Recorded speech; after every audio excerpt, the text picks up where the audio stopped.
Alors bonjour à tous et à toutes. Vous avez pu dormir cette nuit? C'était plus frais? Un peu plus. Bon. Vous savez qu'hier on est resté sur le mot confiance. Une petite histoire, c'est imaginez que je suis un grand funambuliste. Vous savez ce que c'est un funambuliste? Qui marche sur un fil. Alors j'ai mis mon fil à l'époque autour des deux World Trade Center, New York. Je tire mon fil et je vous dis, est-ce que vous croyez que je suis capable de traverser? Alors, en fait, c'est un autre que moi, mais voilà. Donc je traverse sur le fil et à la fin, vous m'applaudissez.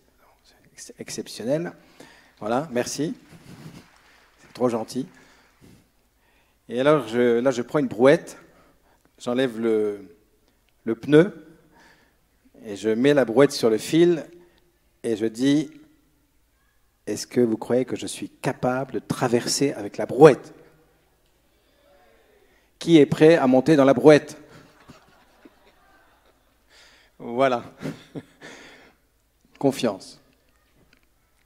Alors aujourd'hui, on a dit que le Père Gabriel savait ce qu'il allait vous dire, mais je ne suis pas tout à fait sûr parce que vous savez, l'Esprit Saint a des surprises. J'ai préparé quelque chose et surtout avec Pierre-Olivier, on va tâcher de vous figurer ce moment que je relis. Alors Jésus lui adressa la parole. Que veux-tu que je fasse pour toi? L'aveugle lui répondit, Rabouni, que je recouvre la vue. Jésus lui dit, va, ta foi t'a sauvé. Et aussitôt, il recouvra la vue. C'est très bref, mais c'est extrêmement intense. Et dans ce passage, il y a 4 moments. Il y a d'abord cette phrase de Jésus, qui va être... donc vous allez comprendre la profondeur dans le témoignage. Que veux-tu que je fasse pour toi? Donc Jésus qui se met à hauteur de visage de Bartimée. Le cri de Bartimée, que je vois Seigneur. Et cette parole étonnante de Jésus. Va, ta foi t'a sauvé. Ta foi t'a sauvé. Qu'est-ce que ça veut dire? On laisse mûrir. Et aussitôt, il retrouva la vue. Voilà, alors je vais laisser tout de suite... je voudrais peut-être dire d'abord une petite chose. Donc hier soir, on a eu cette veillée dans laquelle le Seigneur, en personne, est venu se mettre à hauteur de votre visage. Et j'ai beaucoup aimé comment le Père Patrick a pris le temps de laisser le Seigneur, de manière personnelle, visiter chacun et chacune de vous. Vous avez remarqué, hein? Il a pris son temps. Comme si Jésus voulait prendre cette relation particulière et que dans ce face-à-face que vous avez vécu avec le Christ a opéré une œuvre puissante de guérison. On en aura peut-être des témoignages l'année prochaine ou peut-être ce soir, je ne sais pas. Et à travers, ça veut dire que Dieu, en Jésus-Christ, a guéri l'aveugle il y a 2000 ans, mais il continue à faire cette œuvre de résurrection dans les cœurs. Et c'est en ce sens-là que je voudrais que maintenant on prenne le temps d'écouter le témoignage de notre frère Pierre-Olivier.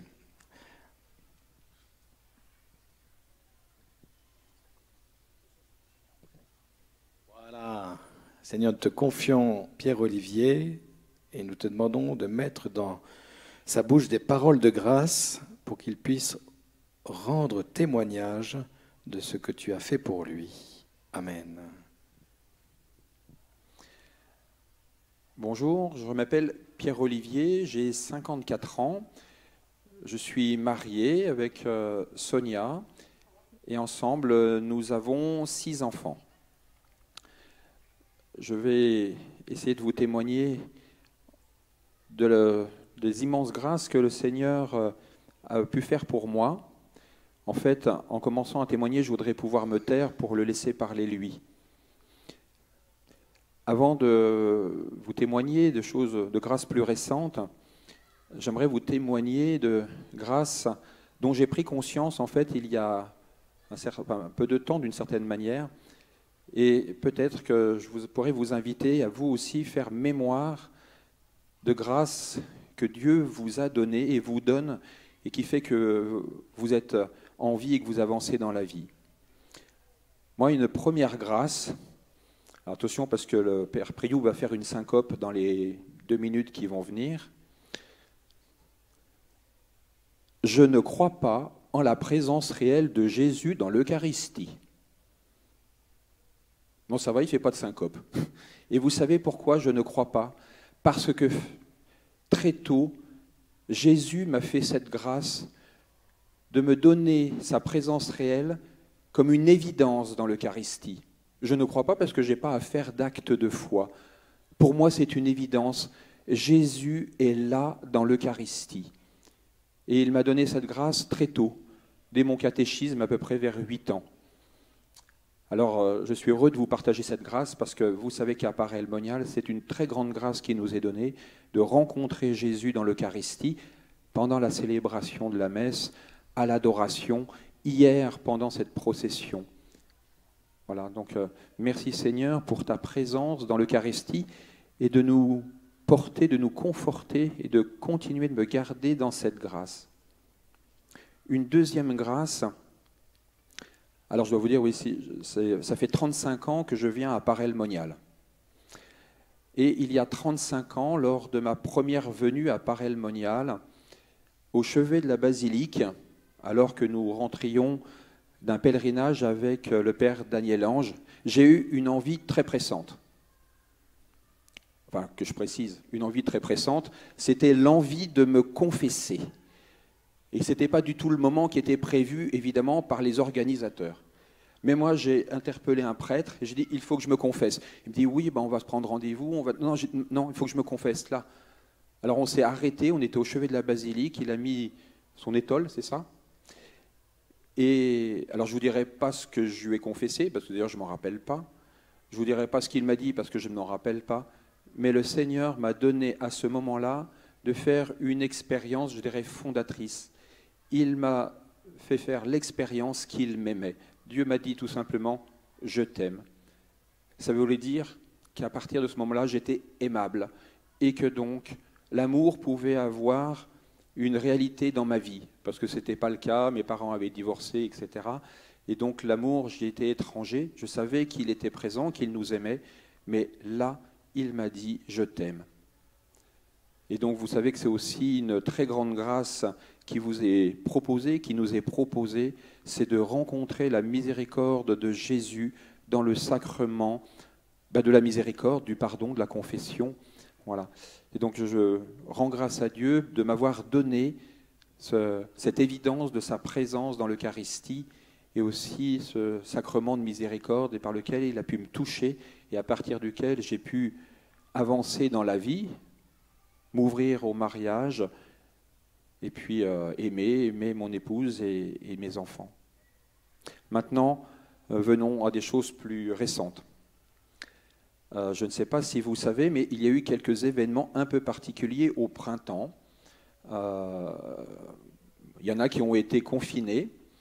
Et quand le confinement s'est présenté, moi j'étais super content. Je me suis dit, c'est génial. Alors il y en a qui avaient des business plans qui sont tombés à l'eau, mais moi, pour le confinement, j'avais un holidays plan. Pour moi, c'était super.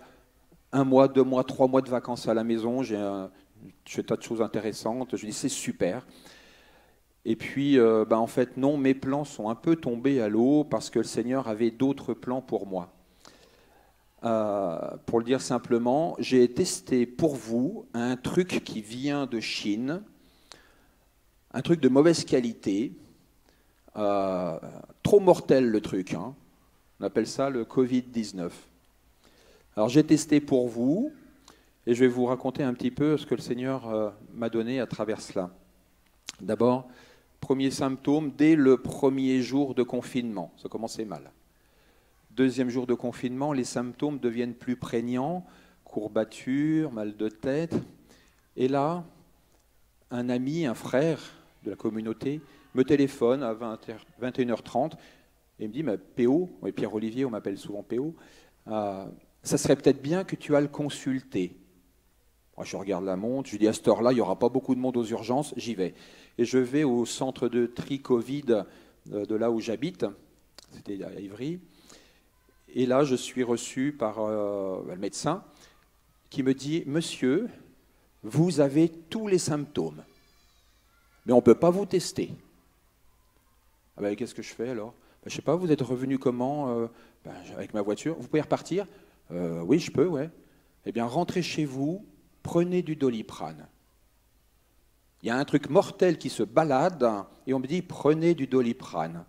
Ok, d'accord. Je rentre chez moi et je prends du Doliprane. C'était le 19 mars.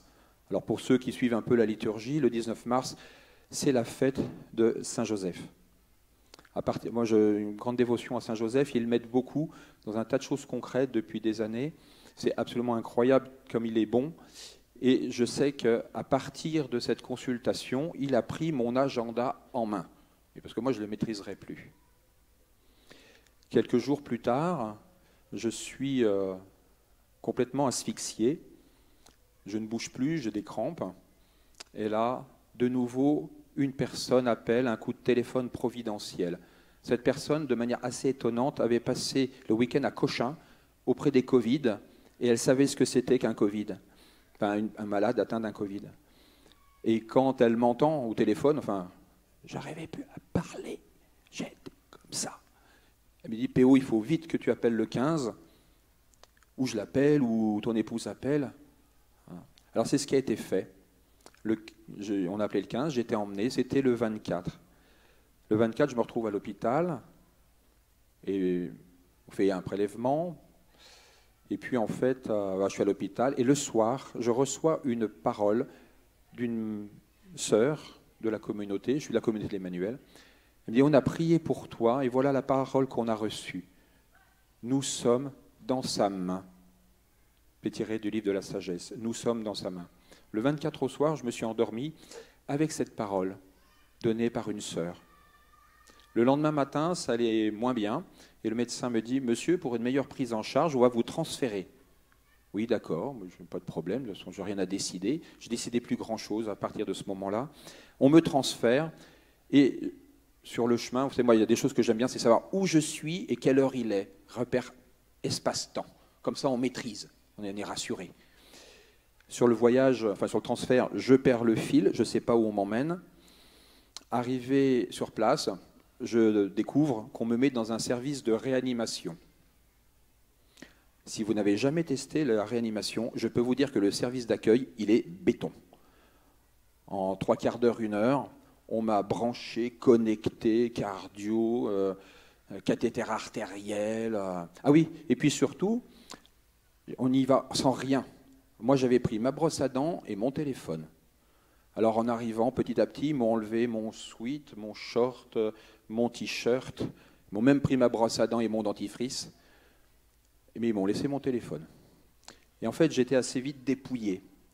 Et le dépouillement, je dirais, il a été aussi dans le fait de plus maîtriser le temps, plus maîtriser l'espace, plus maîtriser mon corps, puisque j'étais à disposition pour les médecins.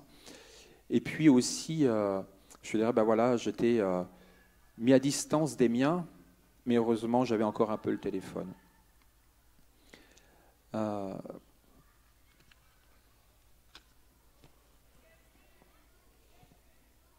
L'appauvrissement, en fait, que le Seigneur m'a donné, ça a été aussi un appauvrissement relationnel, d'une certaine manière, affectif, et j'étais vraiment après totalement démuni, en fait, et heureusement dans sa main. Mon état a continué de se dégrader. Bon, alors, la température qui fait délirer, les courbatures. À un moment, j'avais tellement de courbatures que bouger, ne serait-ce qu'un petit peu, c'était une douleur. Je ne pouvais plus bouger. À ce moment-là, j'ai eu une image, où le Seigneur m'a beaucoup parlé à travers les images. J'ai eu l'image du Christ, enfin de la statue du Christ qui était dans les bras de la Pietà, vous savez, qui est à droite en entrant dans la basilique Saint-Pierre. J'ai compris bien plus tard qu'à travers cette image, le Seigneur me disait que j'étais dans les bras de Marie. Parfois, on se croit seul, mais en fait, j'étais dans les bras et la tendresse de Marie. Elle est toujours là. Je souffrais, c'était vraiment très difficile physiquement. Et à un moment, eh bien, j'ai été surpris parce que je me suis retrouvé, j'étais dans un état de conscience où je n'avais plus aucune douleur. Je ne ressentais strictement plus rien. Non seulement je ne ressentais rien, mais en plus j'étais vraiment en paix. J'étais en paix et j'étais sans colère, malgré tout ce qui me tombait dessus. J'étais sans révolte. J'étais simplement disponible, complètement dépouillé, donc j'étais là et disponible.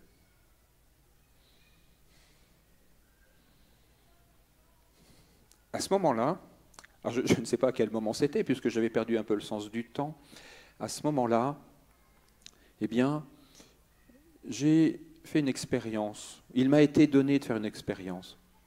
Jésus s'est présenté à moi. Je le dis comme ça parce que je ne sais pas comment le dire. Vous voyez, là, il y a le Père Gabriel, je le touche. Bon, c'est vrai, je le touche, il est bien là. C'est réel. Oui, mais cette réalité-là, elle n'est rien par rapport à la réalité de la présence de Jésus. Je ne sais pas comment vous le dire. Jésus était présent et je savais que c'était lui. Alors à un moment, j'ai ouvert les yeux et j'étais seul dans la chambre physiquement. Je referme les yeux, il était là.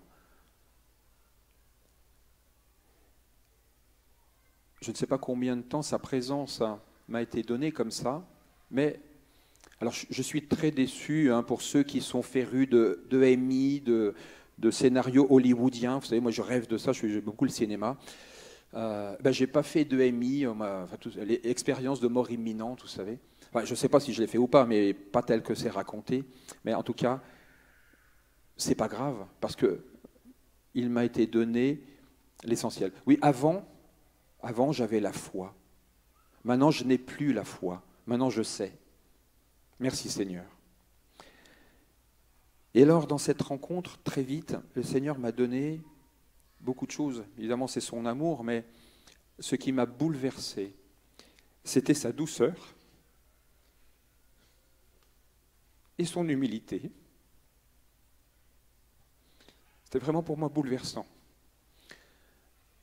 Bien souvent, enfin moi je suis comme tout le monde, je suis sensible, et puis comme tout le monde, je cogite un peu. Et tout ça n'est pas toujours très unifié. Et je me disais bien souvent, on ne voit pas la présence de Jésus, on ne la sent pas parce qu'en fait on a trop de carapace. Il est tellement doux que c'est pas lui qui ne veut pas s'approcher de nous, c'était moi, ma dureté, tout ça, qui l'empêchait de s'approcher de moi. Mais là j'étais dépouillé, il n'y avait plus rien. Et donc, voilà, avec une très grande délicatesse, il s'est approché. Et puis, son infinie humilité. Alors, j'étais touché par ce qu'a dit le Père Gabriel hier, et entre autres par quelque chose de très simple. Il a fait allusion à un film. Il se trouve que, voilà, c'est un de mes films préférés, c'est La Passion de Mel Gibson. Et il y a cette scène, alors ce qui est incroyable, c'est que le Père Gabriel a fait référence à cette scène-là seulement. C'est cette scène où Jésus tombe à terre, écrasé par sa croix, il a la tête dans la poussière, et Marie se précipite. Alors, ce n'est pas une scène qu'on voit dans les évangiles, mais il est très plaisant de se dire que cet artiste a pu accueillir un message pour nous. Eh bien, moi, j'ai eu l'impression que je revivais cette scène. J'étais avec Jésus, la tête dans la poussière, et je ne pouvais rien faire. Et là, je me suis dit, j'ai compris, enfin après, pas à ce moment-là, mais pourquoi bien souvent on passe à côté de Jésus? Parce qu'on est trop haut. On est trop haut perché dans nos habitudes, nos certitudes, en tout cas c'est mon cas, et on n'est pas assez humble. Et il attend qu'on soit assez humble, tellement il est humble qu'on ne peut pas l'approcher, il ne peut pas nous approcher. Enfin, il s'approche, mais il s'approche en étant à genoux, plus bas que terre. Et c'est vraiment l'expérience que j'ai eue. Grande douceur et grande humilité de Jésus. Et à ce moment-là, comment dirais-je? On va dire que j'avais la main sur la poignée de porte pour quitter cette scène et rentrer dans la vraie vie, mais je n'ai pas eu de parole. Jésus ne m'a pas parlé tel que on se parle avec des mots, mais il y avait une évidence, une intuition, je ne sais pas comment dire. Et en fait, il me laissait totalement libre. J'ai su à ce moment-là que je pouvais continuer le chemin avec lui. Mais j'étais libre. À ce moment-là, j'ai eu une grande tristesse. J'ai pensé à ma famille, à ma plus jeune fille qui a 11 ans, à mon épouse, à mes garçons. Et je me suis dit, oh, ça serait peut-être trop triste pour eux si je partais maintenant.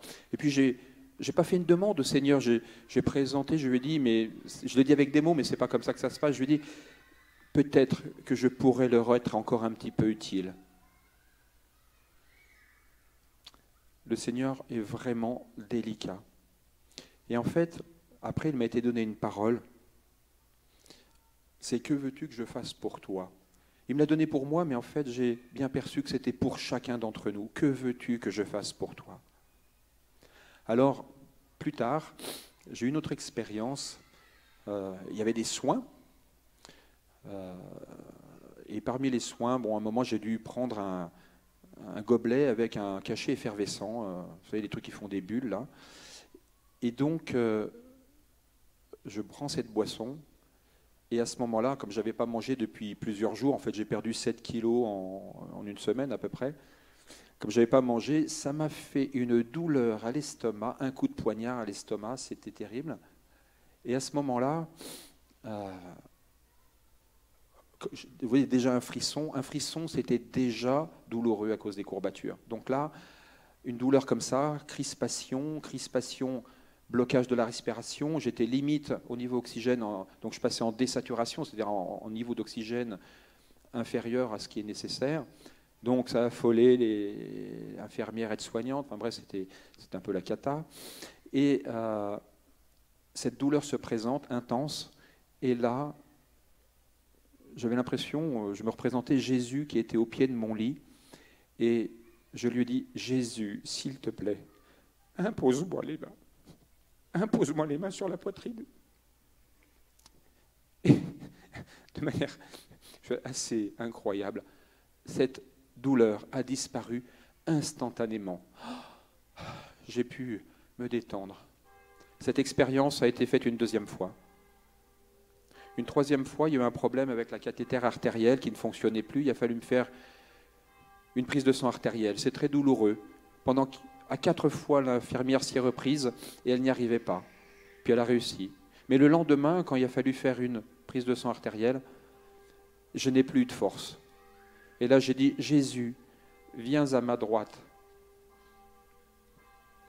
Prends ma main. Et je voulais poser ma tête sur sa poitrine, comme l'a fait Saint Jean. J'étais intérieurement dans cette attitude de prière et de supplication, et j'ai tendu mon bras gauche à l'infirmière pour qu'elle fasse la prise de sang. J'avais plus la force de supporter la douleur. Et le temps passe, et puis je ne sens rien. Alors j'ouvre les yeux, je regarde, et il y avait 4 tubes de sang posés sur le lit. Je n'avais strictement rien senti. Merci Seigneur. Alors, Seigneur, que veux-tu que je fasse pour toi?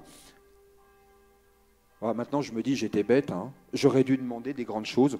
J'aurais dû demander le pouvoir de chasser tous les démons de la terre. J'aurais dû demander le pouvoir qu'il puisse se révéler à chacun de nous. Moi, je lui ai demandé simplement qu'il soulage ma petite douleur. Voilà. Il l'a fait.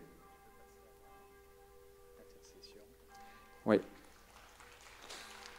Dans cette expérience, après avoir été visité par Jésus, il m'a beaucoup parlé des images. J'ai eu une image d'un vide abyssal, un gouffre, avec un... Ah, c'est marrant, tiens. Tu as commencé par l'image du trapéziste. Ah bah oui, parce qu'en fait, j'avais l'image d'un trapéziste qui se lançait, mais il n'y avait personne en face pour le récupérer. Donc, grande angoisse. Intérieurement, j'avais baissé les yeux et j'ai vu un grand filet au-dessous de moi. Et j'ai su que ce filet, c'était la prière. J'ai eu une autre image, un grand désert, et une petite marionnette complètement desséchée qui, sur le dos, avançait, et s'avançait à travers le désert, et il y avait un gouffre. Maintenant, je sais que cette image, c'était une représentation de moi, sans souffle, et que le gouffre, c'était la mort. Et la marionnette s'est arrêtée au-dessus du gouffre. Et à ce moment-là, j'ai vu des fils qui partaient vers le haut, et j'ai su que c'était la prière. En fait, dès le début, je savais que des personnes priaient pour moi. Mais là, j'étais vraiment seul dans mon expérience. Mais Dieu, dans sa grande délicatesse, m'a donné ces images et m'a donné le rassurement. On priait pour moi. Bien sûr, c'est, je dirais, grâce à toutes ces personnes qui ont prié pour moi. Alors quand on sait ce que c'est que le ciel, j'aurais envie de leur dire c'est un peu à cause d'eux que je ne suis pas au ciel, mais bon, je leur remercie d'être là. Mais ils ont prié pour moi. Alors attention, hein, le Seigneur est totalement libre. S'il ne m'a pas rappelé à lui, c'est parce qu'on a prié pour moi, mais aussi et surtout parce qu'en fait, je n'étais pas prêt. Moi, maintenant, vous savez, n'ayez pas... Enfin, moi, je n'ai plus peur de la mort. N'ayez pas peur de la mort. Vous savez, la mort, c'est simple. Hein.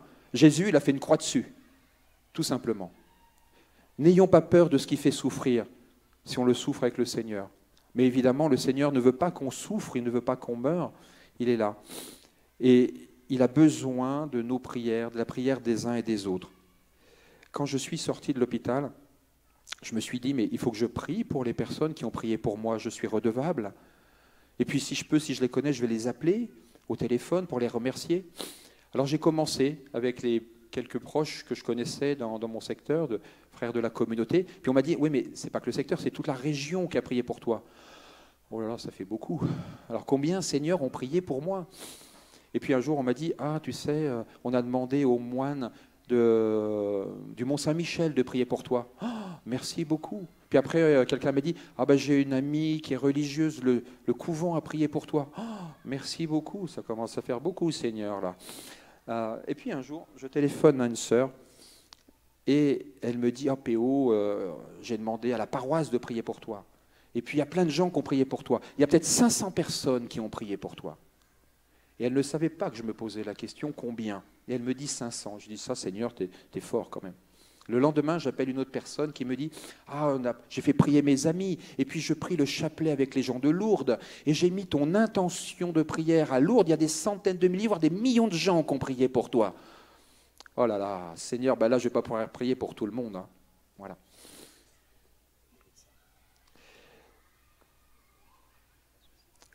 Alors je vous ai dit, j'ai commencé par cette prière qui m'a été donnée, « Nous sommes dans sa main ».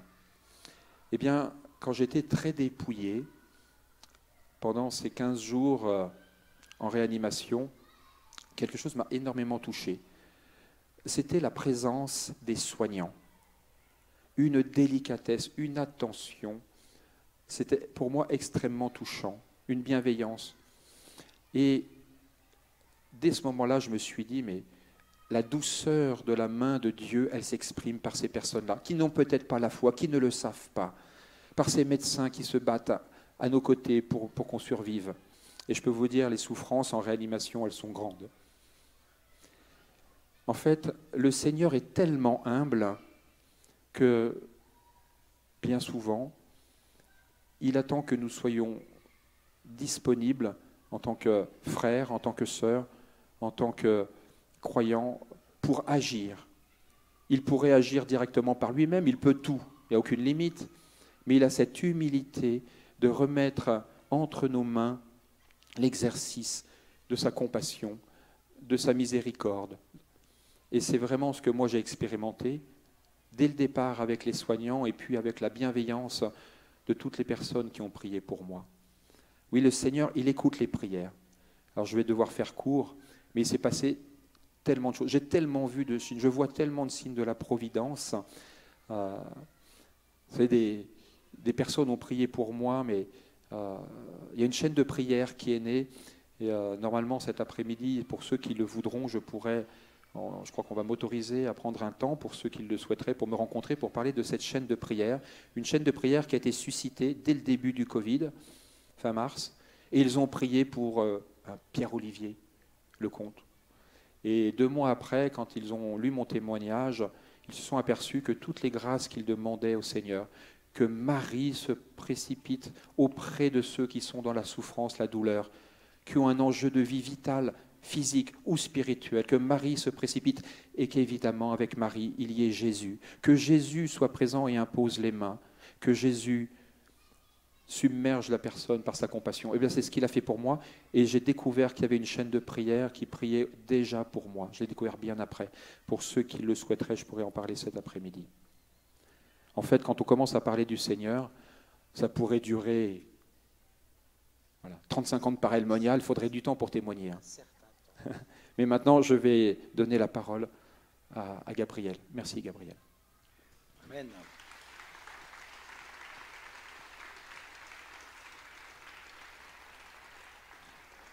Merci beaucoup, P.O., pour ce témoignage. Moi, je ne vais pas en rajouter beaucoup. Mais ce que je voudrais dire, c'est ce qui a été dit ce matin à la fin de la louange, que la rencontre authentique du Christ nous transforme. Nous transforme. Je reviens sur les petites étapes. Vous avez vu comment, dans ce témoignage, la personne, nous sommes appauvris. Non pas que Dieu nous appauvrit, mais que les circonstances de la vie nous appauvrissent pour nous faire vivre l'expérience de notre finitude humaine, notre fragilité. Non pas pour nous écraser, mais pour nous faire comprendre cela. Et puis après, il y a cette rencontre. C'est vraiment la rencontre de Bartimée devant Jésus. Que veux-tu que je fasse pour toi? Quelque chose qu'a... Vous voyez, le pape François, dans Evangelii Gaudium, au début de ce texte de la joie de l'Évangile, invite tous les croyants à renouveler leur rencontre avec Jésus-Christ. Pour que notre foi ne soit plus simplement formelle, notionnelle, mais qu'elle soit vraiment la réalité d'une relation avec le Christ. Et peut-être parmi vous, certains ont vécu cette rencontre progressive ou brutale. Pour d'autres, ça reste lointain. Alors demandez à recevoir, préparez-vous pour recevoir l'effusion de l'Esprit Saint, qui est le lieu par lequel l'Esprit Saint vient rendre actif, agissant, la grâce de notre baptême. Voyez, nous avons reçu un trésor de foi, mais nous n'avons pas découvert toute la richesse de ce trésor, et c'est l'Esprit Saint qui le réveille. Donc ça, c'est extrêmement important. Et il y a toujours aussi cette notion dans l'amour de la liberté. Quand Jésus pose la question à Bartimée, « Que veux-tu que je fasse pour toi ?» il montre qu'il est tout sauf un magicien ou un gourou. Il est un Dieu d'amour qui nous aime et qui nous respecte trop pour imposer ses vues. C'était très très clairement exprimé dans ce témoignage. Et ça exprime aussi la dignité qui est la nôtre, la dignité de chacun de nous, quel que soit ce qu'il est, sa condition, elle réside dans le fait que chacun de nous, nous sommes uniques, voulus par Dieu et que nous sommes faits pour la vie. Voyez ? Et donc ça, c'est pour Dieu, c'est le trésor de sa créature. Voilà. Et donc il ne peut pas s'imposer. Dieu ne s'impose pas. Bon, quelquefois, il agit avec puissance, mais toujours, il y a cette liberté qu'il a en face de lui, qui est notre liberté. Voilà. Et puis, et ça, Pierre-Olivier l'a très bien exprimé, la demande de Bartimée que je vois, c'est une demande humble. Vous voyez, il faut que, quelquefois, dans notre prière, on voudrait dire à Dieu ce qu'il doit faire. Alors ça ne marche pas toujours. Par contre, si on arrive en disant « Regarde, Seigneur, comme la Vierge Marie à Cana, ils n'ont plus de vin. » Vous voyez, Marie ne dit pas à Jésus ce qu'il doit faire. Il dit « Ils n'ont plus de vin. » Et pour la fête, ça va être problématique. Donc c'est l'attitude d'humilité dans la demande. Vous voyez, et Bartimée, par sa condition de mendiant aveugle, forcément, il est dans une attitude d'humilité. Vous voyez. Et donc, Dieu comble celui qui crie vers lui. On l'a entendu. Dieu, je cherche la phrase du psaume, Dieu entend le pauvre qui crie vers lui. Voilà. Et puis aussi, vous voyez, ce qui est très fort aussi dans ce témoignage, c'est c'est le fait que Dieu ne se passe pas de moyens humains. Alors bien sûr, il peut faire des miracles. Le miracle, c'est une guérison instantanée, c'est ce qui est arrivé à Bartimée. Aussitôt, il retrouva la vue. Mais en même temps, il passe aussi par des moyens, par les chaînes de prière, par cet engagement de la prière, et aussi par les moyens de la science. Parce que voilà, le Seigneur a donné une intelligence à chacun de nous pour pouvoir la mettre au service du bien commun. Voilà, donc il passe par des moyens spirituels. Je voudrais terminer par cette phrase qui est quand même déroutante de Jésus à l'aveugle et la réalisation. « Va, ta foi t'a sauvé. Va, ta foi t'a sauvé. » Qu'est-ce que Jésus veut dire? Est-ce que c'est la foi de l'aveugle qui a fait le miracle? La question, hein? Qui fait le miracle et qui agit? Alors en fait, dans la réponse, on voit que aussitôt, il recouvra la vue. Donc on voit que la guérison instantanée, ça, c'est l'œuvre de Dieu. Par contre, va, ta foi t'a sauvé. La foi de Bartimée, c'est le fait qu'il a tout misé sur Jésus. Il a tout misé sur Jésus. Sa foi, c'est ce que je vous disais avec l'histoire de la brouette, hein, du début. C'est qu'il a tout mis dans les mains du Christ. Il s'est mis dans sa main. Et donc Jésus est transpercé quand il voit des personnes qui misent tout sur lui. C'est la phrase de l'Évangile qui a gagné sa vie en ce monde la perd, mais qui perd sa vie en ce monde la garde pour la vie éternelle. Donc finalement, cette foi de Bartimée, qui était une foi vive, la foi du cœur, puisqu'il ne voyait pas avec ses yeux, il voyait avec le cœur, eh bien, a permis cette guérison miraculeuse, qui est l'œuvre de Dieu. Et hier soir, vous savez, dans les prières, dans les paroles de connaissance, donc ces paroles que des frères reçoivent, non pas parce qu'ils font la guérison, mais parce qu'ils annoncent l'œuvre de Dieu, il y avait une ou deux paroles qui disaient, il y avait une histoire de gris-gris, quelqu'un qui avait un gris-gris dans son sac, donc ça veut dire qu'il cherchait le Seigneur, mais qui gardait un petit appui avec soit des puissances des ténèbres, ou alors l'histoire des horoscopes. Vous voyez, quand on est dans un cœur partagé, Dieu ne peut pas opérer son œuvre. Il veut vraiment qu'on soit tout à lui. Voilà. Et pour conclure, je pense que ce qui est transformant, ce qui nous transforme, la seule chose qui peut nous transformer, c'est l'amour. Dieu a tant aimé le monde qu'il a donné son Fils. Voilà, c'est un amour, je vous l'ai déjà dit, totalement gratuit. Et je voudrais finir avec la première apparition de Jésus à Sainte Marguerite Marie, où Jésus lui dévoile les trésors de son cœur, et il lui dit ceci, certains connaissent la phrase par cœur, mais je la redis, mon divin cœur est si passionné d'amour pour les hommes et pour toi en particulier, que ne pouvant plus contenir en lui-même les flammes de son ardente charité, il faut qu'il les répande par ton moyen et qu'il se manifeste à eux pour les enrichir de ces précieux trésors que je te découvre.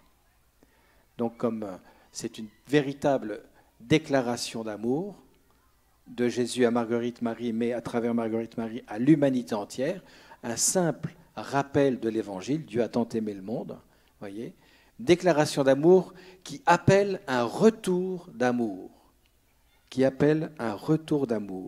Et il va demander à Marguerite Marie ce retour d'amour qui est une manière de réparer tous les manques d'amour de l'humanité.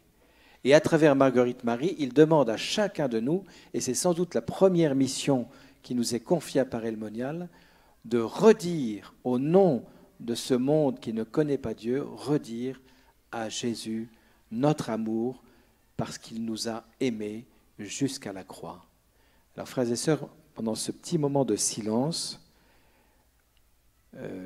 gratifiés par ce don de Dieu, ce don de l'amour de Dieu, dont nous avons pu voir un bel exemple dans le témoignage de Pierre-Olivier, faisons cet acte d'amour pour lui, Alors il n'y a pas l'Eucharistie. Il demande à Marguerite Marie dans l'Eucharistie de répondre amour pour amour.